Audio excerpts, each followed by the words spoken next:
नमस्कार,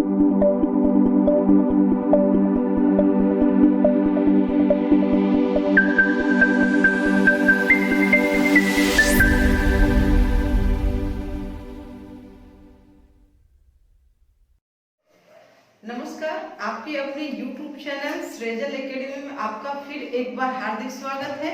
तो देखिए 10 का डोज जो हमारा चल रहा है वो हमारा चलता रहेगा। उसमें आज जो है अति महत्वपूर्ण जो करंट अफेयर्स है उसमें कह लीजिए कि अति से अति महत्वपूर्ण जो एग्जाम पेपर में छपने वाले सवाल हैं, ऐसे सवालों के 10 क्वेश्चन पे आज नजर डालेंगे।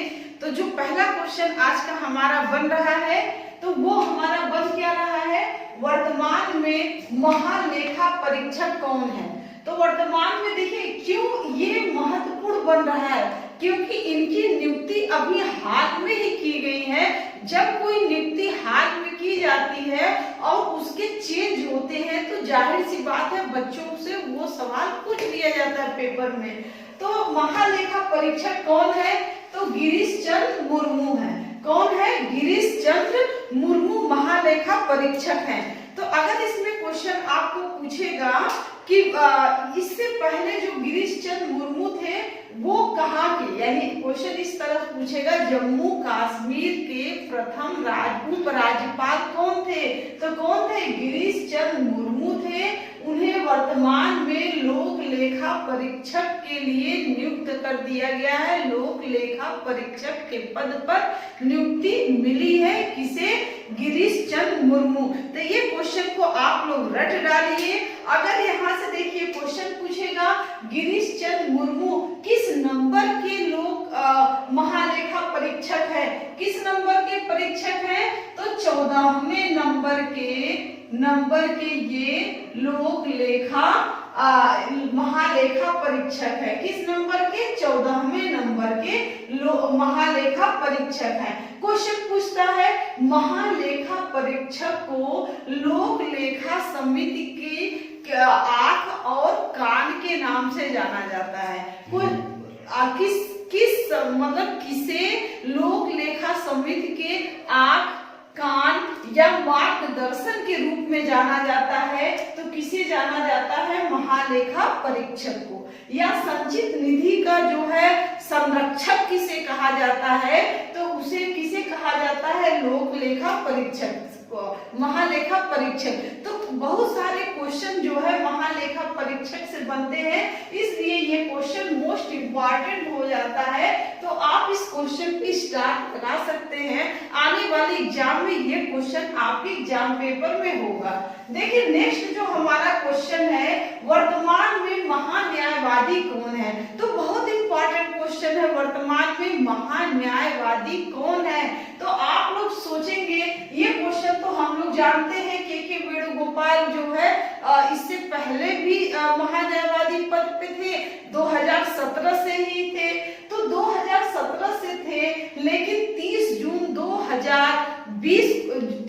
2019 में क्या इनकी जो है 30 जून 2020 को इनका कार्यकाल क्या हो गया भैया, समाप्त हो गया।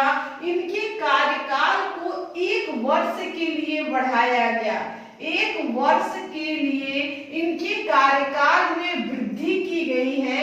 इसलिए ये क्वेश्चन हमारे लिए मोस्ट इम्पॉर्टेंट हो जाता है कि वर्तमान में महान्यायवादी कौन है। तो वर्तमान में महान्यायवादी कोट्टयन कंटयन वेणुगोपाल हैं। कौन है, Venugopal, attorney general of India या भारत का प्रमुख जो है कानूनी सलाहकार इन्हें कहते हैं। भारत का प्रमुख कानूनी सलाहकार या प्रथम विधि अधिकारी कौन होता है, तो महान्यायवादी होता है। वर्तमान में के वेणुगोपाल क्या है, भारत के महान्यायवादी हैं और इनके जो कार्यकाल को 1 वर्ष के लिए बढ़ा दिया गया है। इसलिए ये क्वेश्चन आपके लिए मोस्ट इम्पॉर्टेंट हो जाता है। नेक्स्ट है भारत के पहले लोकपाल कौन है। देखिए ये क्वेश्चन बहुत ही इम्पोर्टेंट इम्पॉर्टेंट है, भारत के पहले लोकपाल कौन है? तो भारत के जो पहले लोकपाल हैं वो पिनाकी चंद्र घोष है। कौन है? पिनाकी चंद्र घोष है। तो आने वाले एग्जाम में ये भी क्वेश्चन आपको देखने को मिलेंगे। इतने सालों के संघर्ष के बाद भारत के पहले लोकपाल बनाए गए हैं, तो पिनाकी चंद्र घोष। अब क्वेश्चन यहाँ से बनता है कि लोकपाल की नियुक्ति कौन करता है? तो लोकपाल की नियुक्ति राष्ट्रपति करता है, लेकिन किसके सलाह पे? जो एक कमेटी बनती है, सलाहकार कमेटी, जिसमें प्रधानमंत्री, भारत के मुख्य न्यायाधीश, विपक्ष का नेता और जो लोकसभा अध्यक्ष है, ये उनके क्या होते हैं? सदस्य होते हैं। इन सदस्यों में से जिनको नामित किया जाता है वो लोकपाल बनता है, और लोकपाल जो बनेगा एक अध्यक्ष और 8 अन्य सदस्य होता है। लोकपाल कितने सदस्य होता है? तो एक अध्यक्ष को लेके 8 अन्य सदस्य लोकपाल में होते हैं। तो ये पिनाकी चंद्र घोष लोकपाल यानी भारत के पहले लोकपाल है, जिनकी नियुक्ति हो चुकी है। तो आप इस क्वेश्चन को ध्यान में रखिएगा। तो नेक्स्ट क्वेश्चन हमारा है, रेलवे बोर्ड के अध्यक्ष कौन है? वर्तमान में देखिए ये क्वेश्चन क्यों चुने हैं? क्योंकि इनके कार्यकाल को भी बढ़ाया गया है। इस लॉकडाउन के दौरान इनके कार्यकाल में भी वृद्धि की गई है, इसलिए आपका ये भी क्वेश्चन मोस्ट इम्पोर्टेंट की श्रेणी में आ जाता है। रेलवे बोर्ड के अध्यक्ष कौन है? तो विनोद कुमार यादव। वर्तमान में विनोद कुमार यादव रेलवे बोर्ड के अध्यक्ष हैं। नेक्स्ट हमारा क्वेश्चन 5वें नंबर पे हम चलते हैं। भारत के पहले सीडीएस कौन है? Chief defence staff. ठीक है, तो पहले सीडीएस कौन है? तो बिपिन रावत। कौन है भाई?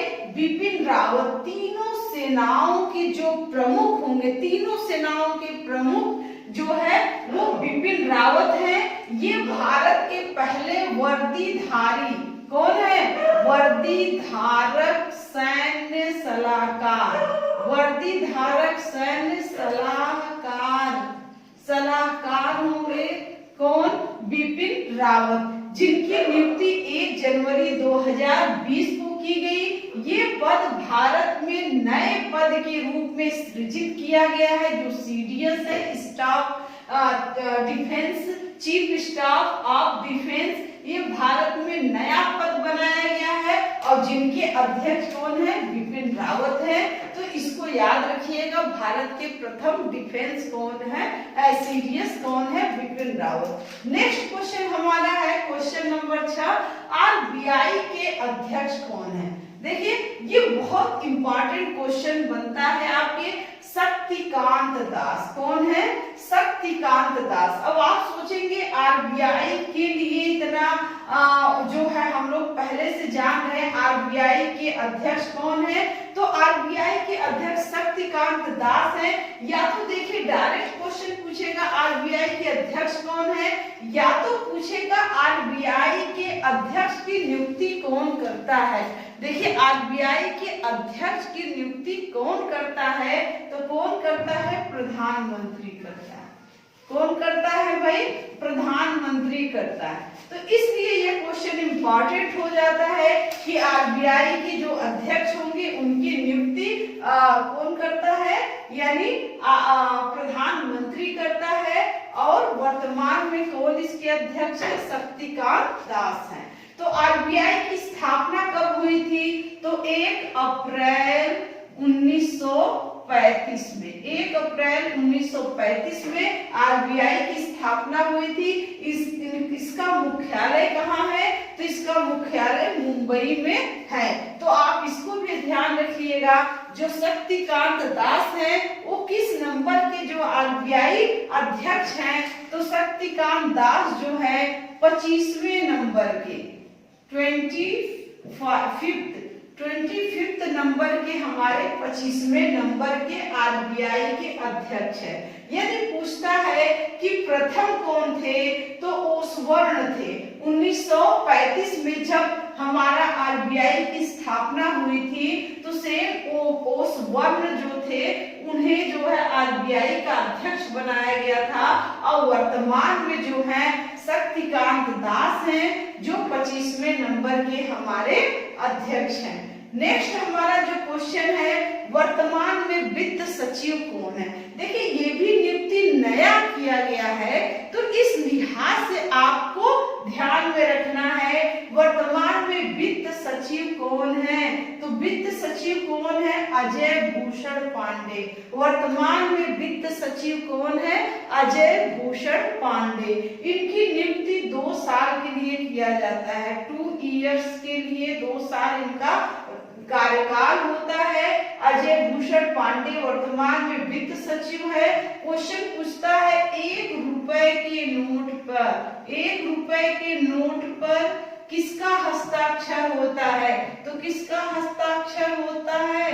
तो वित्त सचिव का हस्ताक्षर होता है। तो वर्तमान में जो वित्त सचिव हैं अजय भूषण पांडे जी हैं। नेक्स्ट क्वेश्चन हमारा है भारत के मुख्य चुनाव आयुक्त कौन है? तो याद रखिएगा भाई, देखिए जो सुनील अरोड़ा जी हैं वो भारत के मुख्य चुनाव आयुक्त हैं। अब चुनाव आयुक्त से जो है 2 क्वेश्चन आपके बनते हैं, यानी आप किस अनुच्छेद में है? तो 324 से लेकर 329 तक, 324 से लेकर 329 तक में जो है भारत के चीफ इलेक्शन कमिश्नर की जो बातें हैं उनको कहा गया है। ये 3 सदस्यीय होता है। कितने सदस्यीय होता है? 3 सदस्यीय होता है। और सुनील अरोड़ा जो भारत के चीफ इलेक्शन कमिश्नर हैं, लेवासा है, और अरुण लेहासा जो है दूसरे नंबर के हैं जिनकी नियुक्ति हाल ही में की गई है।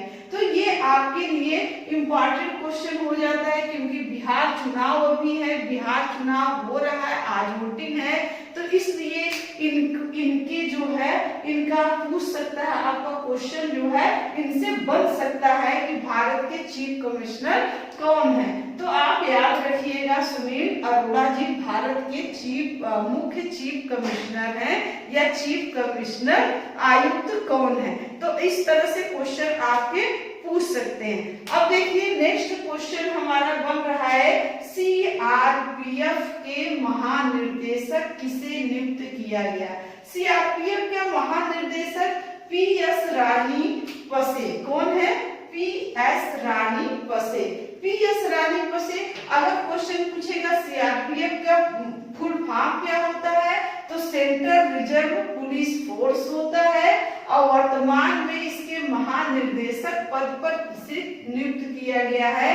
तो पीएस रानी पसे को नियुक्त किया गया है। नेक्स्ट क्वेश्चन हमारा है 10वां, जो 10 के रोज में 10वां क्वेश्चन है, भारतीय जनता पार्टी के अध्यक्ष कौन है? भारतीय जनता पार्टी के अध्यक्ष कौन है वर्तमान में? जेपी नड्डा है। कौन है? जेपी नड्डा है। तो ये किस नंबर के हैं?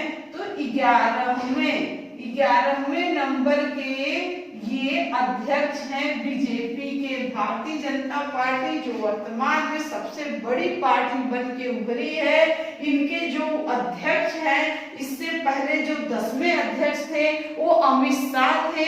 अमित शाह चूंकि गृह मंत्रालय का प्रभार संभाले हैं, इसलिए जेपी नड्डा को जयप्रकाश नड्डा, याद रखिएगा इनका पूरा नाम भी जगत प्रकाश नड्डा। क्या नाम है? जगत प्रकाश नड्डा। हो सकता है आपके एग्जाम में जो है जेपी नड्डा न देके जगत प्रकाश नड्डा दिया हो ऑप्शन में, तो आप याद रखेंगे जगत प्रकाश नड्डा वर्तमान में बीजेपी के अध्यक्ष हैं और वे 11वें नंबर के अध्यक्ष हैं। किस नंबर के? 11वें नंबर के अध्यक्ष हैं। और इस समय ये कहाँ से हैं? तो हिमाचल प्रदेश से ये राज्यसभा सांसद है। हिमाचल प्रदेश से राज्यसभा सांसद हैं। इनके लिए जो है इनकी नियुक्ति की गई है और इनके सामने चुनौतियां बहुत हैं। बहुत सारे जो चाणक्य जी थे वो चाणक्य के नाम से किसे जाना जाता है? अमित शाह को जाना जाता है, जो कि चुनावी विषाद को बुनते थे। अब उनकी जगह पे जब नया अध्यक्ष आए हैं तो इनकी चुनौतियां भी बहुत है और हमारे सामने भी चुनौती है कि हमें इनको याद रखना है, जगत प्रकाश नड्डा जी को, जो बीजेपी के 11वें नंबर के अध्यक्ष हैं। तो ये जो क्वेश्चन है, ये 10 का दोष 10 कैप्सूल, ये बहुत ही मोस्ट इम्पॉर्टेंट है। इन सारे क्वेश्चन को आप याद रखेंगे और एक बार सरसरी निगाह से देखिए, याद हो जाएगा। और इन्हीं क्वेश्चन से, इन्हीं 10 में से हो सकता है 2 या 3 क्वेश्चन आपके एग्जाम पेपर में जरूर दिखाई देंगे। तो उम्मीद है आपको वीडियो पसंद आएगी। यदि वीडियो पसंद आए तो लाइक शेयर सब्सक्राइब जरूर करें। Thank you.